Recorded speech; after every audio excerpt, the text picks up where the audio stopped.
Good evening, everyone. We will call to order the Glynn County School Board work session for February the 5th. I'm going to stumble through leading us. Mr. Halsey is out dealing with some sickness, so I'll be leading us through, and so we'll start off by turning it over to Mr. Blackwood. All right, and we will go ahead and jump straight into our agenda, starting off with Ms. Cody with the December 2025 financial report. Okay.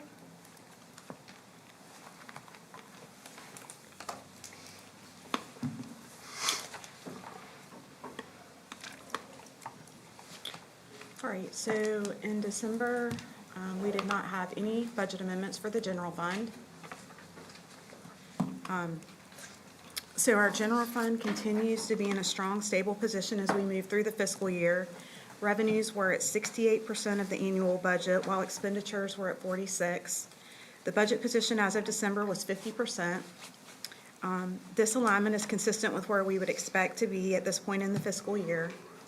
In December, we received $3,136,027.82 in sales tax collections, reflecting November activity. This represents a 9.45% increase compared to the amount received in December of 2023. Overall, December reflects continued financial stability, and we will continue to closely monitor both revenues and expenditures as we move into the second half of the fiscal year. Are there any questions? Okay, and then moving on to the investment analysis. In December, we earned $647,128.03 in interest. And as you can see, it's a pretty big jump from the month before, and that would be the property tax revenues.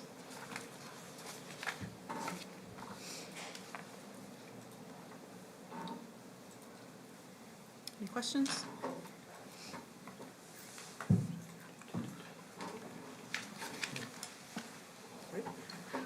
Any questions?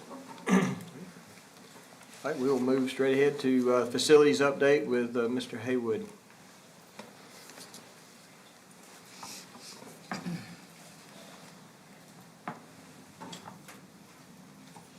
Is the PowerPoint on there, Ms. Britt?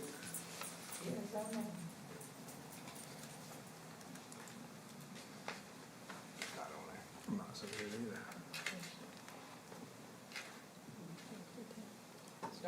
Just start talking. All right. I'll start with the East Bloss projects. We'll start with College of Coastal Georgia Performing Arts Center. Construction is still progressing well. Window installation on the front is building is still taking place. It's just about finished. The platforms for the retractable seating came in, and they are currently assembling those as we speak. The projection screens and all the speakers have been installed. The carpet in the balconies have been installed. It's laid on both sides. The partitions and sinks in the restroom, in the gang bathrooms is installed.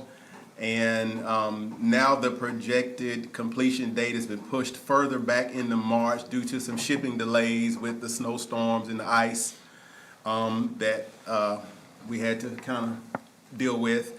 To this point, we've spent 79% of that budget of the $20 million, so we're right at about 15.8% spent, with the remaining of $4.2 million of the $20 million. The Glendale Elementary replacement, as you all saw at the groundbreaking ceremony, is progressing well. When you all were out there, they had not started laying the blocks yet, but they're starting laying the blocks on wing 1, which is the cafeteria and one of the classroom hallways. The footers have been poured for wing 2, which will be the admin area, and another wing, and then the third wing, they'll be pouring those footers soon, which will be the gym and the third wing of the school. So again, everything is progressing well out there. Moving on to our local capital funded projects, the BHS Fieldhouse addition, the weight room is complete, and the team started using the facility this past Monday. So Coach Slack was very excited about that, and the boys were very excited about that. He said they spent about the first 5 or 10 minutes walking around, looking at everything, taking pictures, and he was like, "Hey, we got to work out, guys. It's time to go to work." But anyway, they just fell in love with it. It's a really nice facility. So now we'll start focusing our attention on the landscape. The irrigation is in. We got to get some landscaping done on the exterior of it, and some audio-visual equipment on the inside. So we'll start on that in the coming weeks. The Board of Education office, Wing 4. We're really close now. The furniture has been delivered. It will be beginning installation on Tuesday of February 10th next week. And that's where we are on the board office. Any questions about any of the 4 projects I just listed or just discussed? And I had some pictures. And so I'll move on. While we're doing that, I will move on to the good report. And we will go to page 6 of the good report.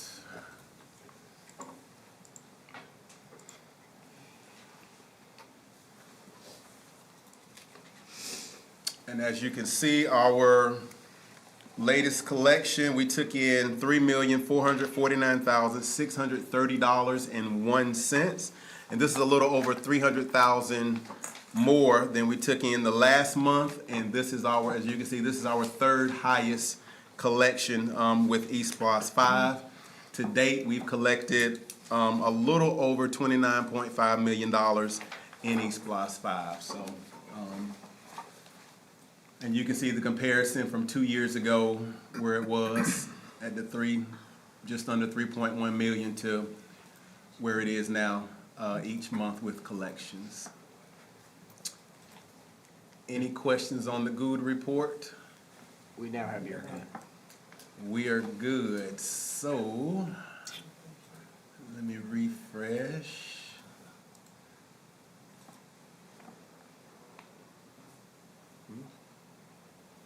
Thank you, Miss Britt.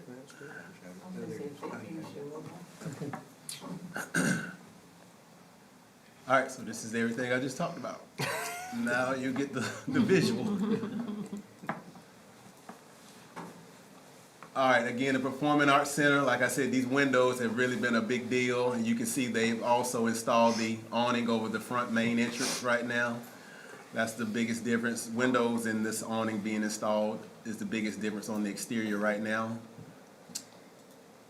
On the inside, again, to the left, this is the platforms that the 1,000 retractable seats will sit on, and again, they are installing them now. And this is just a look from upstairs in the balcony from the rear of the facility. And like I say, those platforms will be put together, and then those seats, so they'll install the seats, and that will be able to retract back and forth depending on what event they're having at the Performing Arts Center. This is a look at the restrooms. The last time, all they had was the light fixtures and the tile done. Since then, they've installed the sinks and the bathroom partitions in both gang bathrooms.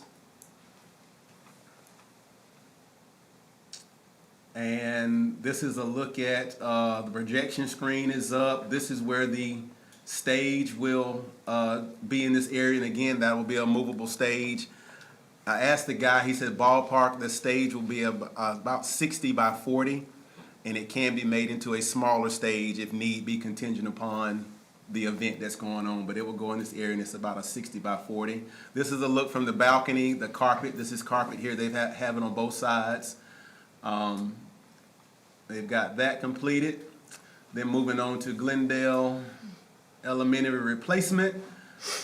Again, when we came out there, none of the blocks had been put up, and I took these pictures on Tuesday, so I know a lot more blocks have been laid, but this is Wing 1, cafeteria and Wing 1 of Glendale. This is the field house. Again, it is now complete. A look at all of the weights and setups, and this is it. And this is a look at, again, where the two offices are on the other end. The training room, we've got the ice machine installed. So everything is ready to go and it's in full operation. And then lastly, BOE, Wing 4.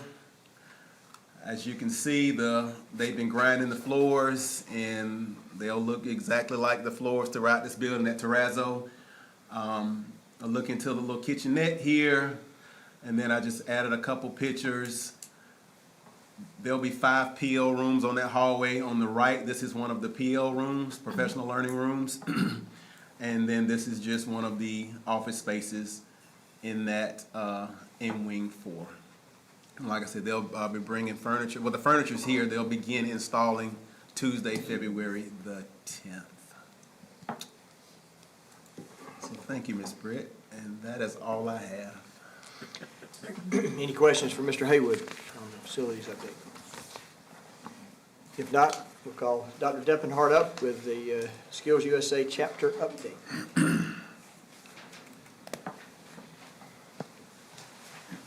Good evening. Good evening. So this year, our Skills USA chapter was recognized by the state as a chapter of excellence. And as we prepare to head to the state championships in 2 weeks, we brought our Skills USA officers in to give you an update about our chapter. We're going to start off with our Vice President, Ms. Raven Seals. Hi, I'm Raven Seals, Skills USA GICA Chapter Vice President, and we have had many opportunities by being at Skills USA. One opportunity we got to go to the Fall Leadership Conference, which was in North Georgia. We connected with lots of people in different chapters across the state. We, in the Fall Leadership Conference, we did different sessions, dealt with leadership skills, emotional skills, and teamwork skills. We also were recognized as Chapter of Excellence in Level 1, and now we're leading up to go to Level 2 this year. We have met our goals. Now I have my secretary, Ms. Stephanie. Hello, my name is Stephanie Soledad Hernandez. We have raised over $6,000 for the Skills USA chapter with the Halloween haunted house, the Texathon, and as well as our barbecue fundraiser for the Super Bowl. And we've had several blood drives throughout the years. And this fundraisers will be helping students to go to the state competition in Atlanta, and as well as fun events like the Georgia Aquarium and the World of Coke. Next up is our president, Abby. Hello, I'm Abby Edney. I am the Skills USA chapter president. So this year we have 82 people that have joined, or students that have joined our chapter, and then 14 of whom went to regions and won first, second, or third. And then we have 31 students going to Atlanta to compete at state. And if you scroll down, you can see our competitors who won regions. Yeah. Short and simple. Do you guys have any questions? So you have 31 students going to state. We have 31 going to state. Competing in how many various pathways? 31? Close. Yeah. Okay, so basically one for each. We've got 31 students going, and each one is competing in a different pathway. Gotcha. We've got some that are doing film, we've got some that are doing automotive, diesel, all that stuff. So we've got a lot of different. Some of our students out of the 31, the 14 competed in regions, and then they have a chance to compete in state. And if they win at state, then they get to go to nationals. The rest of the students will just be competing in state competitions. So, they worked very hard to get to this point, and we're very proud of them. So. That's great. Thank you for coming and sharing.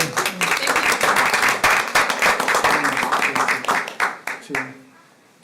Because I know the authority, the Brunswick Golden Isles, Glynn County Development Authority just did a report on the $40 million projects that they were gonna bring, and it's gonna bring 100 jobs, and they're dependent on the talent and development from GICA. They get some of those jobs. They specifically named GICA, yeah. Very good. Awesome. It took off. I gotta go practice. Yeah. Okay, we're gonna go back to Mr. Haywood for a little while. Yes. All right, first up,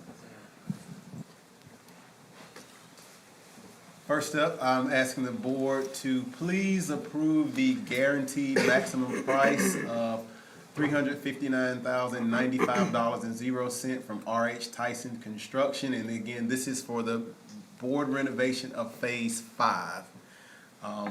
Each wing has been a different phase, and now we're moving into Phase 5, which is the old cafeteria, which we now call the large training room, and a little bit of work here in the boardroom and in the executive conference room. R.H. Tyson has received proposals for Phase 5 for the BOE renovation, and those are listed on the attached document. The funding source will be local capital outlay. And just to hit on just some of the, in the large training room, we'll be replacing the windows that are in there. We'll be replacing the lights, updating the HVAC system, getting those barred units out that you're trying to have trainers in there and they're very loud, so we'll be taking those out. Of course, we'll be grinding the floor, the terrazzo. We'll be painting the walls and ceilings, replacing all of the interior doors.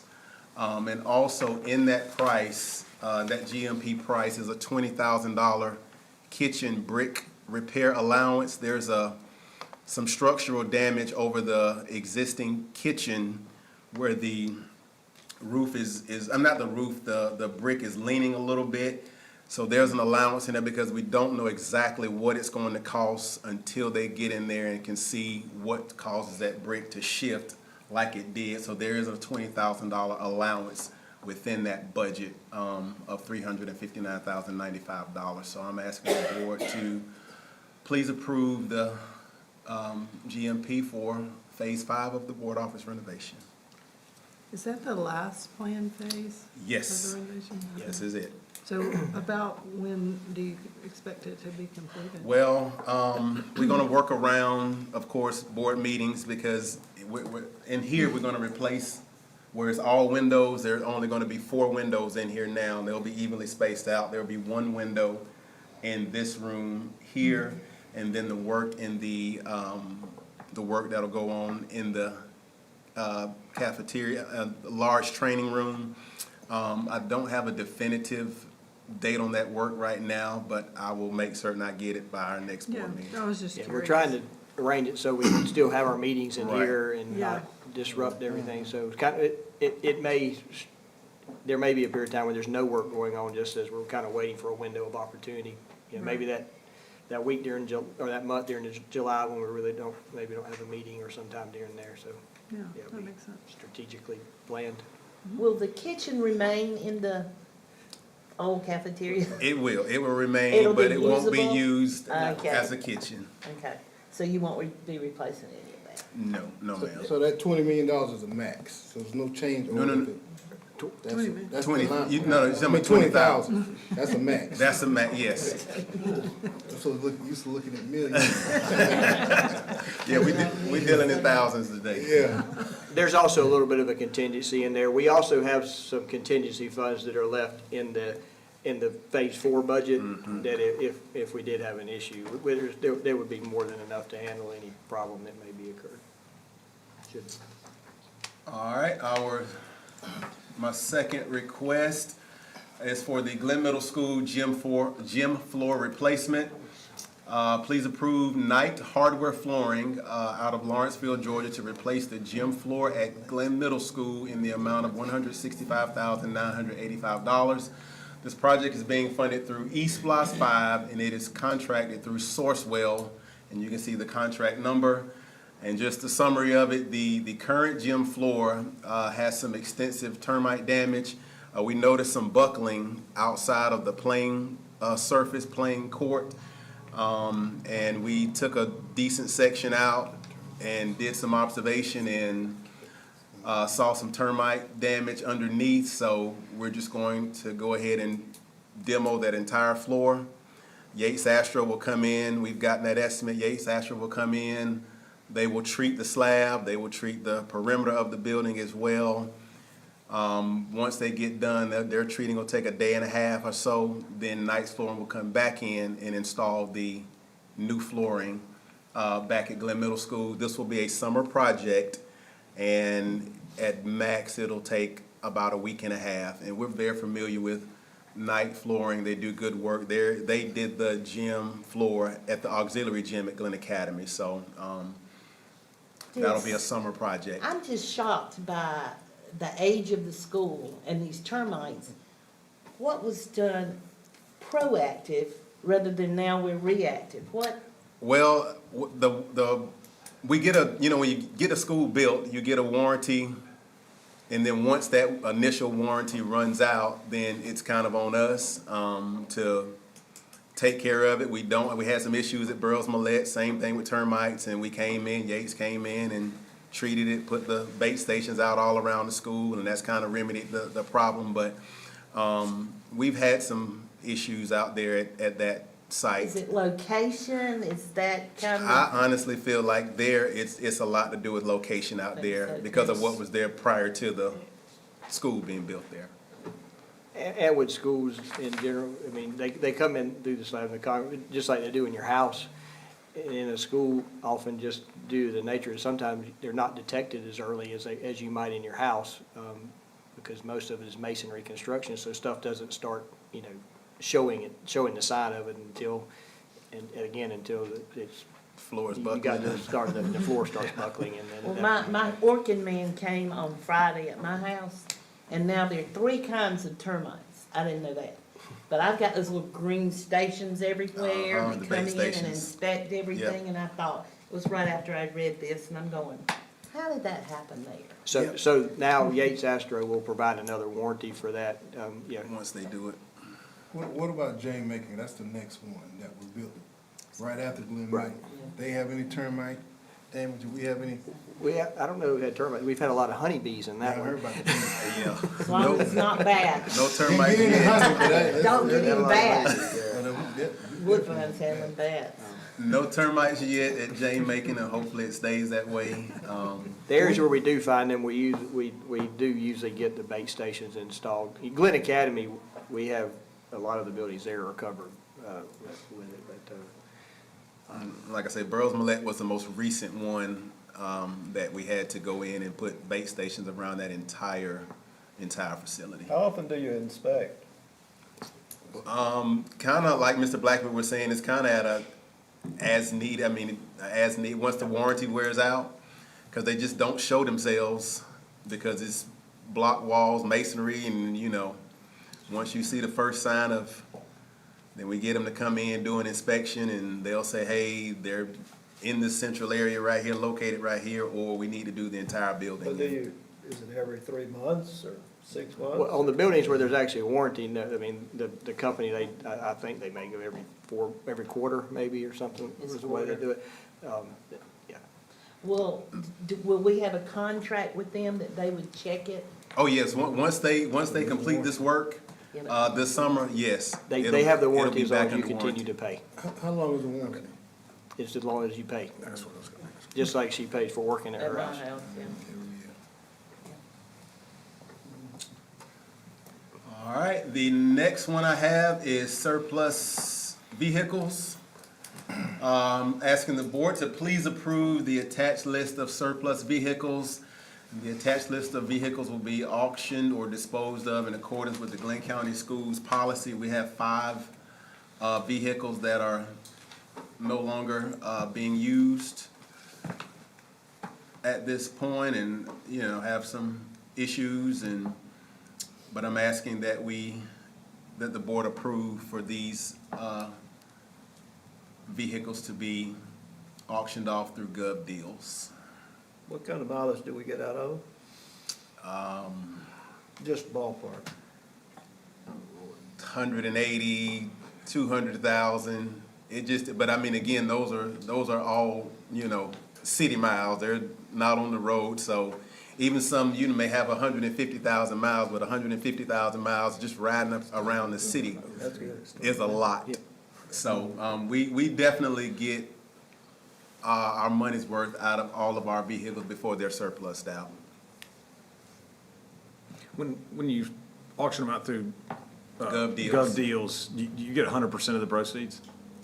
Yes, they go back to, They get a processing fee, it's very minimal. Okay. 2%. It's 2% or something like that. Okay. It depends on how you arrange it, but the Gov deals allows you to, it's more of a convenience thing, because they pay Gov deals with a credit card or PayPal or that, and then Gov deals forwards the money, the funds on to us after they've picked up the vehicle. They have to pay Gov deals, then they come pick up the vehicle, then we tell Gov deals the vehicle's been picked up, and then they.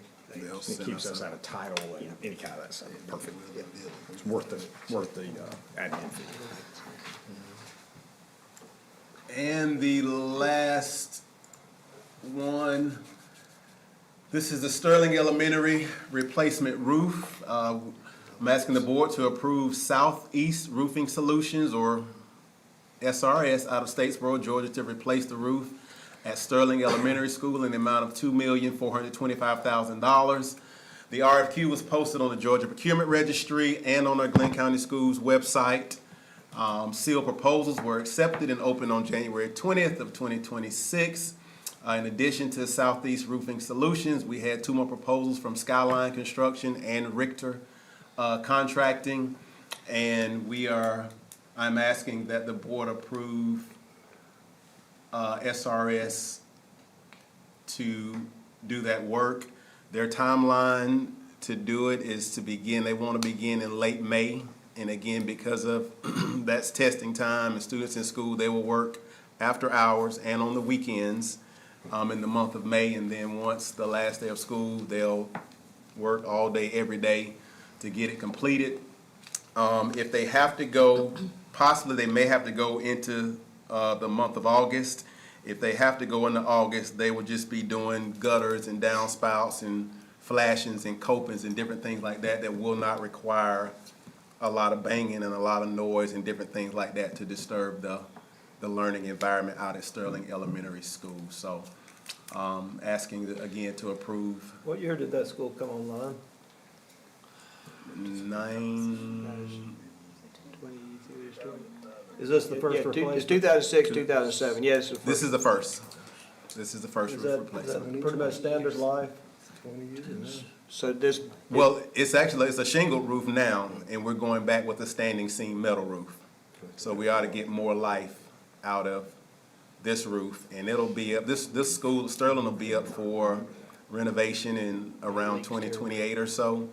So the roof portion will already be taken care of, but, like I say, it's a shingle roof now, we're going back with the standing seam metal. So the difference in price, I'm seeing the note that says SRS was going to install with attachments to the steel To the joist. bar joist Yeah. versus the Tectum deck. And you know, with living on the coast and the threats of hurricane and the wind we have, Mr. Tootin had some conversation with a structural engineer, and it would be better to fasten those to actual joist versus a Tectum deck. that when you get right up That under. makes sense. Right, so we feel a lot more comfortable going with them, and they've done a lot of work. They did the re-roofing at Needwood, Satilla, and C.B. Greer. And all 3 companies are good companies, but like I said, SRS has done a good amount of work for us, and we feel very confident in their approach, their timeline, and them making the recommendation to go into the bar joist versus the Tectum decking. That is it. That's all I have. we'll move to Mr. Benson, Microsoft enrollment. So good evening, everybody. Tonight, we're asking for your approval with the Microsoft Enrollment for Education subscriptions. These subscriptions include what we call the A3 license, which is the Microsoft Office suite. So if you're familiar with Microsoft Word, PowerPoint, and those other productivity software solutions that Microsoft offers, these licenses afford our staff the opportunity to use that software. The quote also includes the A5 license, which is the network security, internet security, Microsoft Defender, that type of internet safety, to make sure that we're safe all around as part of that. And so, and then the last thing here is you'll see in the quote, there's a bunch of additional other items that kind of cover both software, device, and cloud services. So these are things that we are currently using, and believe it or not, we are getting ready for next year. So the license term on this quote would be from May to next April. So this is an opportunity to try to bring things forward as we begin to prepare for next year. Be happy to answer any questions. Is the cost fairly comparable to what we saw in prior year? Or because, are we adding things? So it has gone up. Yeah. Unfortunately, when we started with this suite a year or two ago, there were some things that were included that are no longer free. And so we are now paying for those services. The student services, or the student quotes that you see listed, we continue to, if we buy things for faculty, we get the student quote for free. Gotcha. We'll move away from money for a moment, and we'll go to Ms. Haywood with an attendance update. Do we need to take any action on that?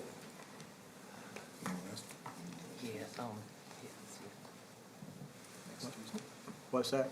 Next Tuesday for action. Yeah, Tuesday, yeah. Gotcha. Ms. Good Haywood. evening, everyone. Tonight, we wanted to give you an update on attendance from the first semester of the 25-26 school year. In the past, historically, we've given you updates for each semester on our student attendance. But we want to present this data a little differently to you because we're wanting to take a different approach for how we monitor and respond to student attendance. As you all know, Senate Bill 123 was passed by our state legislature this past year. And as a state, we are looking at attendance in a completely different way, as opposed to looking at the number of students that miss 0 to 5 days, 6 to 9 days, 10+ days. We're really making a harder focus at trying to look at chronic absenteeism. And so tonight, we want to talk to you about what exactly does chronic absenteeism mean. Well, chronic absenteeism is defined as missing 10 or more % of days enrolled in school, regardless of whether those days are excused or unexcused. Because at the end of the day, if students are not in school, students are not learning. And so we're wanting to work on how can we address and how can we be more proactive in ensuring that our students are at school so that they can learn. Why is chronic absenteeism the focus? Well, here's a quote from President Pro Tem John F. Kennedy when he introduced the legislature in February 2025. The number of students chronically absent in Georgia doubled between 2019 and 2023, which again was a clear indicator of a growing crisis across our state. 21.7% of students, nearly 336,000 young people missed 10% or more of school days.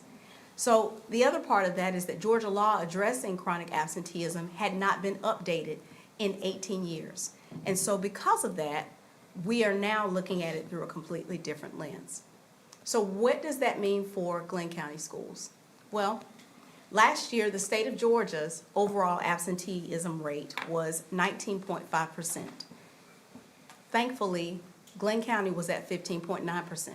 And so what we're doing this year is we're looking at, instead of looking at how many kids have missed 0 to 5, 6 to 9, 10+, we're wanting to look at what is our chronic absenteeism rate each day, each week, compared to what it was the year before, trying to work and strive to keep our rate at 10% or less, because that is exactly where we want to be. We want to make sure that we're at 10%. As of January 26, when this report was ran, we were at 15.53%, which is less than where we were last year at 15.9 at the end of the school year. So we're monitoring this daily by school. So we wanted you all just to kind of see where we were. and to give you just kind of an idea of how we're monitoring our student attendance as compared to how we've monitored it in the past. So that's just kind of want to give you an update as to how we're monitoring it and why this report looks very different from what you're accustomed to seeing traditionally. I think it's a good move to look at it this way because this is really the problem that we're trying to solve in looking at this data. So when you look at it by individual schools and month to month, if you're seeing big swings in that, or is that being addressed with the administration for maybe why, what's happening, what's going on? Yes, when ma'am. are So students missing? one of the things that we realize is that we can't necessarily address some of the indicators or things that are happening that are keeping kids from school. But we're monitoring the data to see exactly what is it that's impacting what's going on. Some of the things we found is that data's not necessarily clean.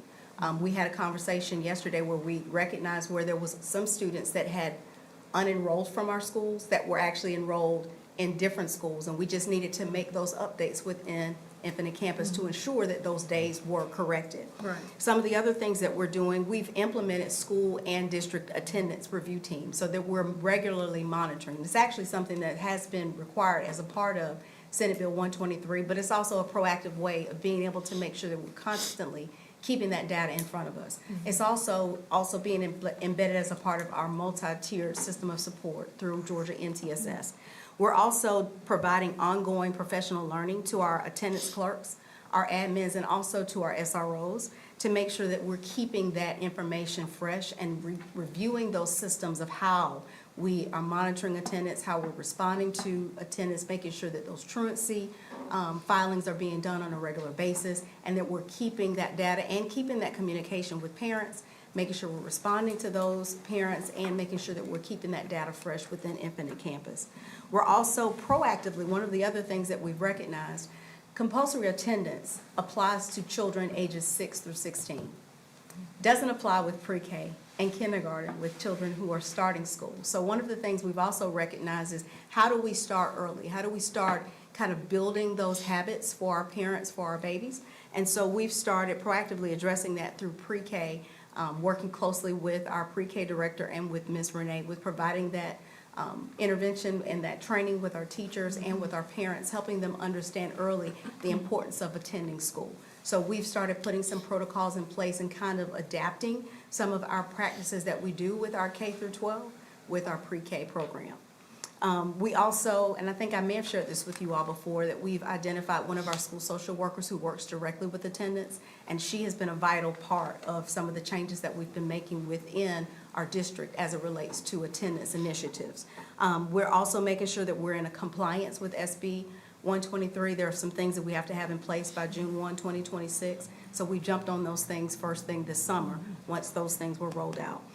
We're also continuing to participate with our student attendance and climate initiatives with juvenile court and with the solicitor's office, which several of you thankfully will be a part of that next week when we meet. Again, just making sure that we're staying in partnership with those agencies and also working very closely with our law enforcement friends and with our SROs. So we're trying to do everything we can to be proactive and be preventative as much as we possibly can to ensure that we are getting our kids to school. That's an exhaustive list and good response. Is there anything we can help you with to improve upon it even more? When you see children or see parents with children out during the day, ask them, are they taking their babies to school? Oh, yeah, I want that. How many do you think we really see? I don't know, I'm just saying, if you do. It's just, you know, I think it's just important that we just continue to impress upon our community the importance of school attendance. Because if children are not in school, they can't learn. And, you know, the importance of education is that we're preparing our future leaders. And if they don't have, education is the equalizer. And they've got to learn how to read, they've got to learn how to be able to do what they need to do in order to be the future that we need them to be. If you come up with any ideas of how we can help, let us know. Absolutely. I know I've harped on this before, so I appreciate all the efforts. And I do think a key is, like you said, kind of training the parents. You don't, I mean, I remember when mine started into real school and, you know, you don't think about the impact that it can have when it starts, let me back up. If you start with bad habits early, it's hard to break those bad habits later. So starting early, setting them on a good path towards consistent attendance is great. And like you said, we're training these people, these children to be part of our community and workforce, and we want our employees and our employers to show up every day, and it's just the way the world works best. So thank you for taking this on. Yes, ma'am. Well, certainly, if you all have any questions for us later afterward, we'll be happy to answer those at any time. So, thank you. All right, we will move to Ms. Cody, copier lease renewal.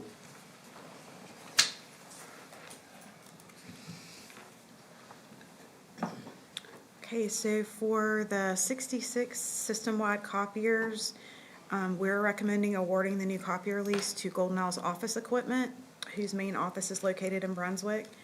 Selecting this vendor ensures access to local service technicians for primary support and faster response times. The lease term is 36 months with an annual cost of $287,901.72 for a total 3-year cost of $863,705.16, plus any applicable overages. Also included in the lease is paper cut support maintenance, along with required licenses and additional card readers at a cost of $11,949.56 per year for a 3-year total of $35,848.68. Golden Isles has provided the pricing through the Sourcewell purchasing contract. How's that compare to previous years? Excuse me.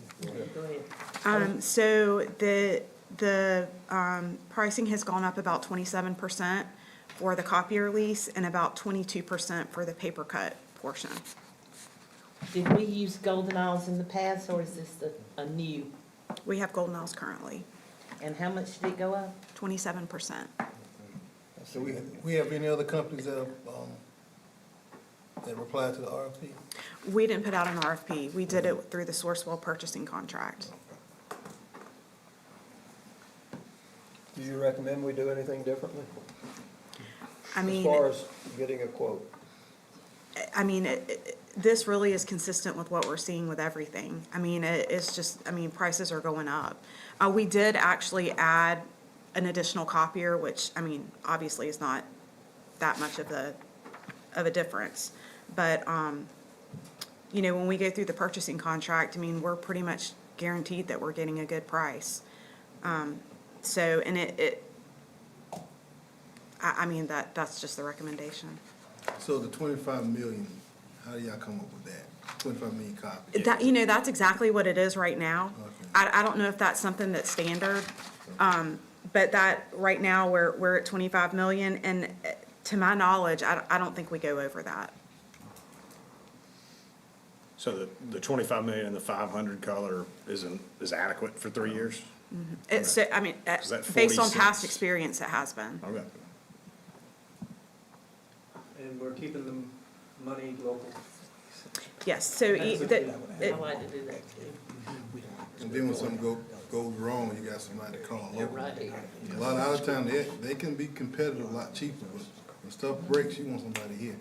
I like using local. Yeah, you want somebody here. Okay. We will move to Mr. Waters with the training for school resource officers.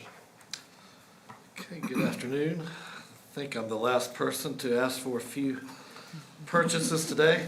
The first one is for our school resource officers, and Chief Davis has done a lot of research on this, but we try to do training for them to keep them as prepared as we can in case of a crisis. And this year, he has asked us to purchase a software and a training program from Inverus Training Solutions, who's respected around the country and the world, really, for training officers and public safety. The software would be $151,874.17, and it's basically a virtual reality software. And I think all of y'all have been invited tomorrow to a training session. If you'd like to come get trained on that, but, I think Chief, see if you have any questions. Yeah, I'm familiar with the fax machine. The city used to have one. They went through another program now, but yeah, the fax machine gives you different scenarios, put the headset on, have the gun. Yeah. It's real, it's, I know that was back in early 2000, so I know it's very advanced now. It's really advanced, and it gives us a chance to go into a building like our buildings. It'll scan our buildings, and we can go in, see buildings just like ours, and have to find the bad guy. You know, it can throw 50 people in a hallway, and you have to identify who you're after. So it gives them really good training, and it's basically like as close to real life as you can. So they would, once we get this, they'll do the training, obviously when school's out, and have that done by next school year.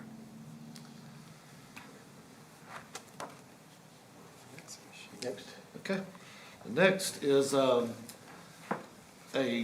purchase of new transportation software. We'd like to ask the school board to approve the purchase of this new transportation software from Tyler Technologies for $371,706.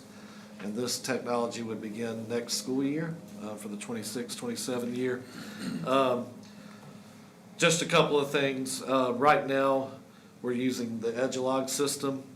And on a yearly basis, if going to Tyler Technologies, once the initial upfront cost is there, we'll save roughly $34,000 a year going to Tyler over Edgelog.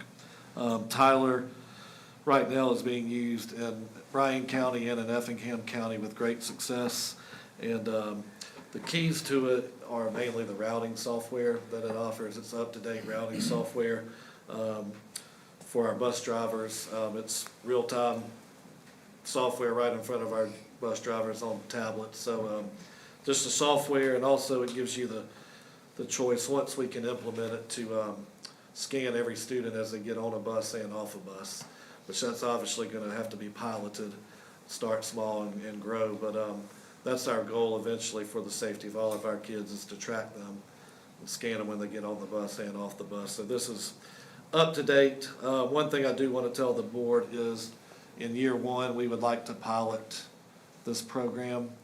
So we'll still want to keep Edgelog for a year and run this system for a year, so we're sure we have our feet on the ground before we just dive into this head first, just in case we do have some growing pains. But we do feel like this is state of the art, the new technology out there, and the software is going to be great for our drivers. Could you just bullet points only, zap, zap, zap, what does it do for us? All right, so. I'll ask Mr. Henson to come just to go over that. You don't have to. What I'll tell you is that the current software we have is a computer-based software that is on, whatever computer is on, that's the computer we use for that routing, for the routing system. We don't have anything on the buses that would give our drivers turn-by-turn directions. When our drivers have to cover a route, or they're getting new route sheets, we give them a sheet of paper and it has the streets or the addresses that we So want to stop to. that's one thing there. What else? This would put a tablet on each bus that would give us turn-by-turn directions. And also, like he was talking about, it would also give us the ability to be able to scan our students on with the RFID cards on the bus and off the bus. It would tell us in real time who is on the bus. So I would be able to go into a computer and look and see who scanned on that bus and who scanned off, where they scanned off at, and what time. So if I have a parent that's looking for their child, I'll be able to tell them that they weren't on the bus, or I'll be able to tell them where they got dropped off at. The other thing that this does is, because it's a cloud-based system, we can use it on any computer. So I could be anywhere in the school system and use it on my laptop, or I could log into a computer here at the board office and see it. Right now, we only have 5 computers that we're able to use at the transportation office to access the routing system. This would give me the ability to be able to have unlimited. So I want to say something about that, going back to the first couple of days of school this year, we had a fiber cut where we lost internet access to transportation, many of our facilities. Ms. Renee, Ms. Benson, others, they tried to we rerouted the phones and tried to man that, but we had no access here to the bus software, so we're trying to answer questions over the phone without access to it, and it was a lot of juggling. This eliminates that. Mr. Halsey on the line, he also asked a couple of questions, had a couple of comments, and Mr. Halsey, I'm gonna try to address some of that, but at the same time, correct me if I asked the wrong question. The students, as they're scanning on, scanning off, if they're scanning onto the wrong bus, they get an alert, which tells them that. That would also alert the bus driver that this student's not supposed to be in. But if there is a bus change, there is a method in place for if the bus changes, or if a student needs to get on a different bus where their barcode basically gets transferred to the other bus. Absolutely. So it's the same thing. So whenever they have a system, this system would allow us to put in the bus changes. It would load up to the pad with the students if we have bus changes, or if we have a combined bus that we have to put two routes on, then those students would all be they would know that those students are scanning on and off the bus. And once we're fully operational with this, there is still is there a parent portal, a parent alert process for like the Here Comes the Bus type app? Yes. It comes with a parent app as well that is also updated in real time as we're doing it with pads. Mr. Rose, is that your questions primarily? Yeah, I think so. Because right now, if a student has a bus change, like I could go on the app and it looks like my child's bus is sitting at the bus yard. And I know that can't be true because they're on a bus somewhere, but we don't know what number it is or where it is actually because it's tracking that bus they're supposed to be on. Right. Normally, when we know buses break down and drivers change and that sort of thing, I just want to make sure that we can update it to make sure those kids. So there will still be some of still be some of those issues, but at the same time, this software is a little more friendly to be able to make those changes in a more timely manner. So how does Sure, I this, got you. Okay, thank you. how does the scan work? Do they have to have a different card, and the barcode can be placed on their Yeah, the so ID? we've looked, and there's not a system out there that has a barcode that has been successful. Just because and I've been dealing with this since I've been in transportation, trying to find one because I know that our cards have the barcodes on them and trying to get them trying to find one that works. The issue is that those type scanners are not durable enough to handle the bumping and the ride, apparently, that buses tend to have. So these are RFID cards. So the students would have to have an RFID card that scan on the bus and scan off the bus. And so I talked to Tyler Technology about this because I have a lot of concerns about it. They have done it successfully in Bibb County and I talked to the director up there and he said he's had a lot of success with it.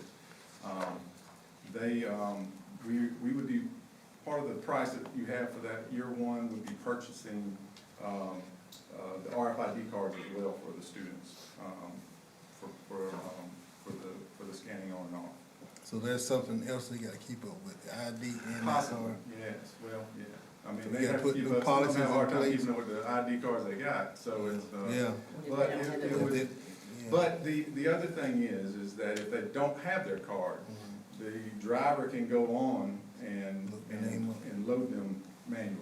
If they have the ID, the school ID, they can, Yeah, they can do that. which will hold up It would take a little bit more Well, time. there'll be, most of them have like a roster, and they would just, if they're already on that bus roster, they just have to click on the roster, the name on the roster. Yeah, exactly. I approached Edulog, which is our current routing system, about, giving me a quote on what this would cost, the same type thing. Year one with them was going to be about $372,000, which is comparable to what Tyler Technology is quoted us. But then every year after that, annually, it's going to be $186,000 a year, which is about $65,000 more than we're paying currently for the software system that we currently have, which is about $120,000 a year is what we're paying for the Edgelog system. Do they have cloud technology? They do, so that would include the upgrade to the Athena. I haven't gotten, there's not really good reviews on Athena. There's not many systems in the state of Georgia that are using it, and many of them that are using it, whenever I call them about it, we're looking at something, they're trying to do something else. This system that they have has got really good reviews. Their customer service support is like 4.9 out of 5, whereas Edgelog's is about a 2.8 out of 5. So we're really looking forward to having the support that we need to be able to implement this correctly. I have a question. It sounds like they have a lot of features built into this that are gonna help with the efficiency of loading the students and tracking and all that. But I know, I mean, it's been a few years, but I don't think anything's changed. Kids in elementary school, they're constantly having bus changes, riding home with a friend or whatever, and maybe middle school too. So is there a way for like the admin and the school, when they get the note from the parent, to be able to log it? So the bus roster is updated for the afternoon on something like that? Or is it just gonna be a manual note still? I don't know. Okay. I didn't ask that question about that. I do know that as bus changes happen, we can load, so even if I split the routes and put these stops on one bus, it'll load into the tablet, and those students who are on those stops will be loaded onto that particular tablet on that bus. So they will, so those drivers will know that those students To are supposed to expect be on them, the bus. right. But you're talking about bringing But the you're I'm notes. just talking about, you know. Bringing notes, and they Yeah. bring riding them home with a friend. all the time, Correct. all the So time. sometimes that's probably not gonna change because, many of those students aren't registered for a bus. Yeah. And so if they're not registered for a bus, then we They're don't not have gonna be in the information, system. other So it'll than just the be a note and paper the- note still at that point, yeah. Yes, ma'am. Yeah, okay. Probably. Sounds good.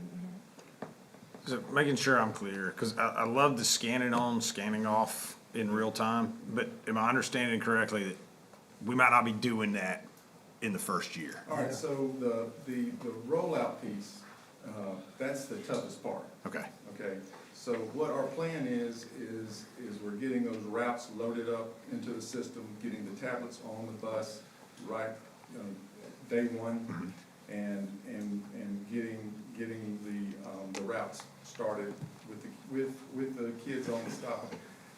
The scanning on and off the bus, the ridership piece, what we wanna do with that is we wanna try to pilot it, in the fall with a couple of, some of our elementary schools. Okay. And try to become successful, get the bugs out, make sure that we're not, we've got what we need, and then start adding schools to that, process, so that by the end of the year, hopefully we have every elementary school on it, and maybe even the middle schools. But the cost for spreading it out is in this, Yes. even though we might not be implementing it across the board at the beginning. Got it. The That's what I goal wanna be is sure that clear. by the fall of 2027, that we'll fully implement that program, and we'll be running with it. Without additional Right. cost. Got it, thank you. Without additional cost. Thank you. Having survived a new transportation software implementation, and Mr. Dimsdale, he lived to tell about it as well. The biggest hurdle is that first year, making sure your map is correct and your routes are in there correct, because it is not a seamless process to just upload those in there. There is a lot of just manual verification, because, you know, I would bet you that some of the roads out where our new school is, where they're building those neighborhoods, those are not on the map. And you have to, so you have to go through and verify every road, and then once our routes are in there, we have to verify that they're actually going in the right direction, so it's a tedious piece. And this system, the system we have now, we actually have to draw those maps, or we have to call and get Edgelog to somebody from that system to draw the maps. This, with the iCloud technology, they do a bi-monthly, or a bi-yearly map upgrade. So hopefully, my hope fingers crossed, is that that's going to be a much more up-to-date system. So, and it's, from what I understand, it's all Google Map oriented. This has nothing to do with that, but it's only will require a quick answer. How are we as far as having drivers? Well, I'm always hiring drivers, so if you are interested. I can get you on the bus. I don't think I can do anything else. What I can tell you is. But you need them, in other words, right? Right, oh, yeah, absolutely. We absolutely do. And we're very lucky that, that we have, very good trainers that can train folks who are interested. I also have 2 third-party testers who can test those that we train and get them their CDLs, through the DDS. So, just depending on how motivated they are, we can get somebody on the bus and driving, within about, 4 weeks. But you have everybody you need right now. No. We're in good shape, I'll tell you this, we're in good shape right now as I speak. I just wanted to be sure to answer that question for somebody. Yes, sir, that's a loaded question, I can give you a loaded answer. Yeah, I thought I knew the answer too. All right, any other questions on transportation? Mr. Waters? Thank you. Last thing is we'd like to ask the school board to approve 25 AEDs in the amount of $72,500 for each school resource officer to have with them as they travel from day to day. So these SROs will go directly to our police officers. They are mobile, so you can transport them, so we'll keep them with them all day long. So if they're at an athletic event, they're gonna have an AED. If they're at school, they're gonna have an AED. If they're at a play, they're gonna have an AED. So basically, they're mobile AEDs, and we will be using the school safety grant for this fund. Are these operated by batteries? These are actually, like everything, new technology, so they alert us when the battery goes low. Now we have to check every AED in our school system. So we have to go around and literally look at them to check the batteries and the pads and all that. These will update us on our cell phones when they need new pads or new batteries. So are these replacing the ones we already have, or they're just the mobile ones? These will be The ones we have are still additional, at the these will be school? additional, Okay. more mobile than the ones we currently Right, have. okay, that sounds good. Those batteries are expensive too. They are very expensive. Just Cody and I Add spend some a lot of batteries money on every it. year on those. Those batteries are expensive. They last about 3 years. They do, if you're lucky, yeah. All right, final item is Ms. Seals with the staff attendance. Good evening. I have the staff attendance for fall semester.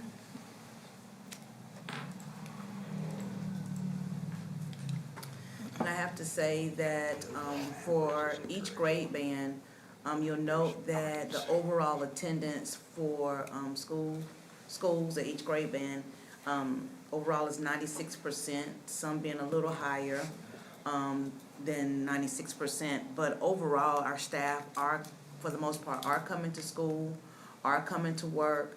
This only measures school certified personnel at school locations, only the certified personnel at school locations and program sites. But this lets us know that our staff members are coming to school. You'll note that it did dip a little bit with our program sites, our program school teachers. But even at 94.99, you're talking about approximately 95% of our teachers are coming to school. And this is, again, only for fall semester. I want to thank those schools who have implemented various strategies in order to encourage staff members to come to school. One particular school I'd like to just note is Glynn Middle School. They really have kind of put some pieces in place with their teachers to provide them with different cards. If they have perfect attendance, they're doing various incentives with them. And even at other schools, principals are reviewing that data regularly. They're providing incentives as well, different recognitions. And I'm just thankful that the principals are reviewing that data. And they are talking to staff members if there's a concern. Any questions?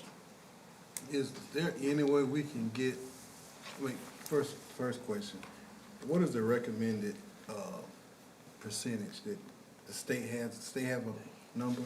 Not for staff members, not for attendance with staff members. But as an organization, that's something we probably come up with a strategic plan, or we can measure. Yeah, I mean, that definitely could be part of the strategic plan that we could And track. my second question is there any way we can get, bus drivers, like custodians, our, cafeteria workers, classified folk?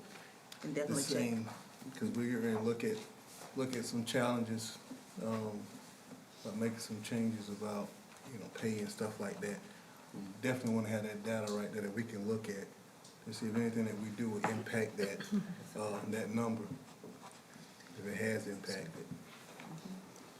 So basically our classified staff.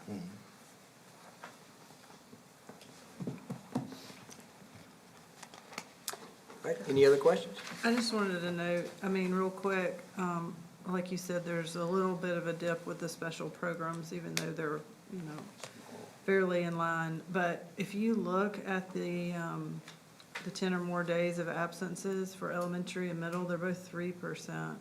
For high school, they're 5%. I feel like that, and I know this is just a semester, but I feel like that's better than what we've been seeing in years past. And then the special programs is 10%, so close to the single digit, so that looks good. But when my older son was in 6th grade, one of his goals was to have perfect attendance, and and he was wearing braces at the same time, and it about drove me crazy trying to make sure he was at school every minute. But, so I'm looking, and there are 2 schools. Goodyear has 27% of their staff with no days absent. Am I reading that right? And that was through the holidays.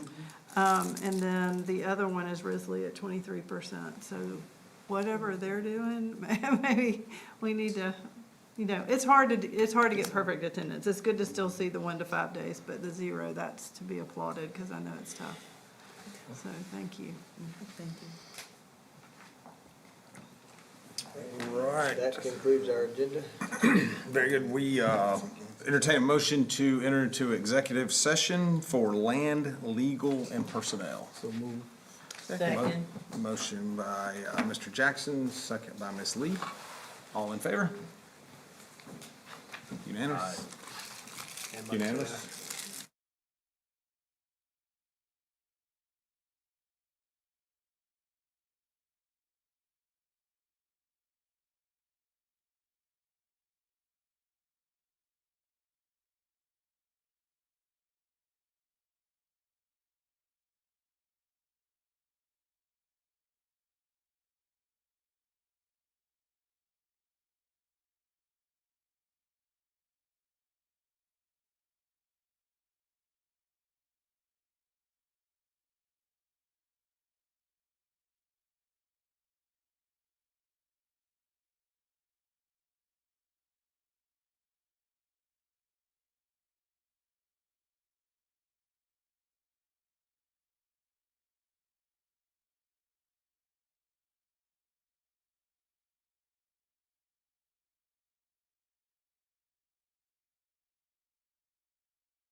A motion to return to regular session. So moved.